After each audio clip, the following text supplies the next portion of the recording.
जय हिंद दोस्तों। जिज्ञासा द क्वेस्ट चैनल में आपका स्वागत है। मैं हूं रवि।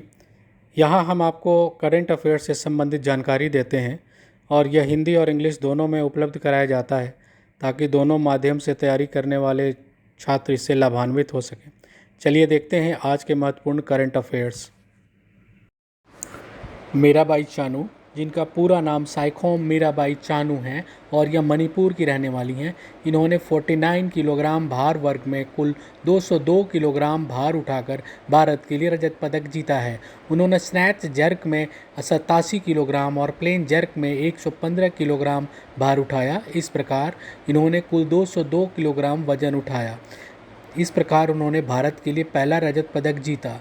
मीराबाई ने यह पदक टोक्यो ओलंपिक में जीता है। दूसरा न्यूज, फूजी पर्वत चोटी जापान की एक बहुत पूजनीय पर्वत चोटी मानी जाती है और यह जो काफ़ी पवित्र पर्वत चोटी भी मानी जाती है। इसकी ऊंचाई 3776 मीटर है और यह फिट में 12388 फिट है। इस चोटी की दूरी टोक्यो, जो कि जापान की राजधानी है, से 150 किलोमीटर है और यह होन्शु द्वीप पर स्थित है। जापान में लगभग एक साल के बाद माउंट फ्यूजी को पर्वतारोहियों एवं आम लोगों के लिए खोल दिया गया है। चलिए चलते हैं नेक्स्ट न्यूज़ पे। पाकिस्तान और ताजिकिस्तान ने अफ़गानिस्तान के साथ लगने वाली अपनी सीमाओं की घेराबंदी कटीली तारों से कर दी है। पाकिस्तान अफ़गानिस्तान के दक्षिणी भाग में स्थित है और ताजिकिस्तान अफ़गानिस्तान के उत्तरी भाग में स्थित है। पाकिस्तान और अफ़गानिस्तान के बीच 2640 किलोमीटर लंबी सीमा है। इसे डुरंड लाइन या रेखा के नाम से भी जाना जाता है। गौरतलब है कि पाकिस्तान और अफ़गानिस्तान में कई जगह पे खुली सीमाएं हैं, जिससे होकर हज़ारों लोग इधर से उधर आते जाते हैं। और वर्तमान में अफ़गानिस्तान और पाकिस्तान में जो तालिबान और तहरीके तालिबान और पाकिस्तान जो आतंकवादी अपनी गतिविधियां चलाता है, उसके पीछे खुले हुए बॉर्डर को भी एक बहुत बड़ा की भूमिका मानी जाती है। और इसी के कारण अफ़गानिस्तान से लगने वाली सीमा को पाकिस्तान ने कटीली तार से बाढ़ में बदल देने का काम शुरू कर दिया है। चलिए चलते हैं नेक्स्ट न्यूज़ पे। जर्मनी की चांसलर एंजेला मार्केल ने कहा है कि अगर जर्मनी के लोग खुद को कोरोना वैक्सीन का टीका नहीं लगाते हैं और इस अभियान में खुलकर शामिल नहीं होते हैं तो जर्मनी उन पर कुछ प्रतिबंध लगा सकता है। Angela Merkel Christian Democratic Union से संबंधित रखती हैं और जर्मनी की राजधानी बर्लिन है। यह यूरोप महाद्वीप में स्थित है। 1990 में जर्मनी का एकीकरण हुआ था। इसके पहले जर्मनी दो हिस्सों में बटा हुआ था, पूर्वी जर्मनी और पश्चिमी जर्मनी। पूर्वी जर्मनी की राजधानी बर्लिन हुआ करती थी और पश्चिमी जर्मनी की राजधानी बॉन हुआ करती थी। बाद में एकीकृत होने के बाद इसकी राजधानी बर्लिन मानी गई। चलिए चलते हैं नेक्स्ट न्यूज़ पर। भारत की महिला रेसलर प्रिया मलिक ने वर्ल्ड कैडेट रेसलिंग चैंपियनशिप में 73 किलोग्राम वर्ग में स्वर्ण पदक जीता है। यह टूर्नामेंट हंगरी की राजधानी बुडापेस्ट में संपन्न हुआ है। उन्होंने बेलारूस की केसिया पटापोविच को 5-0 के अंतर से हराया है। चलिए चलते हैं नेक्स्ट न्यूज़ पे। 25 जुलाई को दो विमानों ने इजराइल की राजधानी तेल अवीव से मोरक्को के सबसे बड़े शहर मराकाश के लिए उड़ान भरी। यह उड़ान इब्राहिम समझौते का परिणाम माना जा रहा है। इस पर 13 अगस्त 2020 को इजराइल और 4 अरब देशों के बीच हस्ताक्षर किए गए थे। ये देश हैं सूडान, बहरीन, मोरक्को और संयुक्त अरब अमीरात। सूडान की राजधानी खार्तूम है। यूएई यानी संयुक्त अरब अमीरात की राजधानी अबू धाबी है।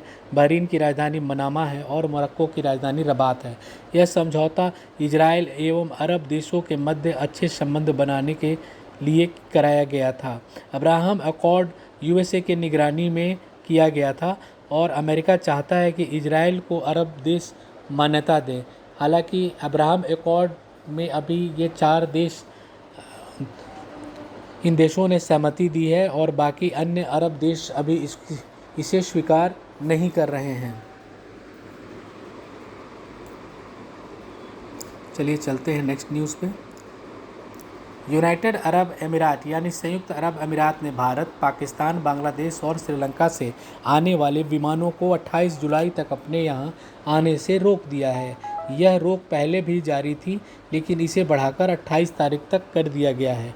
इसके साथ ही यूएई ने यह भी कहा है कि इन चारों देशों की यात्रा यदि किसी ने 14 दिनों के अंदर में की है तो वे यूएई में और भी कहीं से नहीं आ सकते हैं। ऐसा इन चारों देशों में कोरोना के डेल्टा वेरिएंट के बढ़ते हुए मामलों को देख करके किया गया है। चलिए बढ़ते हैं नेक्स्ट न्यूज़ पे।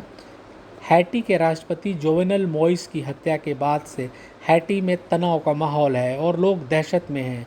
पूर्व राष्ट्रपति को श्रद्धांजलि जब केप हैटन में दी गई तब इस शहर में तनाव काफ़ी बढ़ गया। राष्ट्रपति की हत्या राजधानी पोर्ट ऑफ प्रिंस में उनके घर के अंदर ही कर दी गई थी। एक हमलावर ने उन पर गोली चला दी, जिसके कारण राष्ट्रपति की मृत्यु हो गई। हैटी उत्तरी अमेरिका महाद्वीप में स्थित एक छोटा सा द्वीपीय देश है जो कि कैरेबियन सागर में स्थित है। चलिए चलते हैं नेक्स्ट न्यूज़ पे। अमेरिकी रक्षा सचिव लॉयड ऑस्टिन ने कहा है कि वर्तमान अफगान सरकार को अपनी सेना को तालिबान के खिलाफ लड़ने के लिए प्रेरित करना चाहिए और तालिबान को क्षेत्रों पर कब्जा करने से रोकना चाहिए। अलास्का में बोलते हुए ऑस्टिन ने कहा कि तालिबान को रोकने के लिए अमेरिका अफगानिस्तान को हर संभव सहायता करता रहेगा। ह्यूमन राइट वॉच HRW ने भी कहा है कि कंधार और उत्तरी अफगानिस्तान के कई भागों में तालिबान ने सैकड़ों लोगों को बंदी बना लिया है और उनमें से कईयों की हत्या अत्यंत निर्दयी तरीके से तालिबान ने कर दी है। चलिए चलते हैं नेक्स्ट न्यूज़ पे। पाकिस्तान के NSA मोहम्मद यूसुफ ने एक न्यूज़ चैनल से बात करते हुए कहा है कि उनकी भारतीय NSA के साथ बातचीत हुई थी और इसी का परिणाम है कि सीमा पर अभी शांति बना हुआ है। हालांकि भारतीय पक्ष ने इस बात से इनकार किया है कि इस तरह की कोई बातचीत की गई है। पाकिस्तान की हिंदू अल्पसंख्यक लड़की डॉक्टर सना रामचंद्र पाकिस्तान सिविल सेवा परीक्षा को पास करने वाली पहली हिंदू अल्पसंख्यक लड़की बन गई हैं। इस परीक्षा को सेंट्रल सुपीरियर सर्विस भी कहा जाता है। यह घटना पाकिस्तान में अल्पसंख्यक लड़कियों के लिए काफ़ी महत्वपूर्ण मानी जा रही है। दोस्तों, यह था आज का करंट संबंधी जानकारी।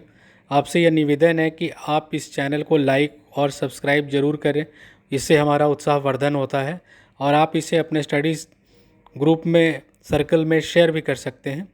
और आप अगर हमसे कुछ कहना चाहते हैं और आप अगर हमें कुछ सुझाव दे सकते हैं तो कमेंट बॉक्स में अपने सुझाव ज़रूर दें, इसका स्वागत करेंगे हम।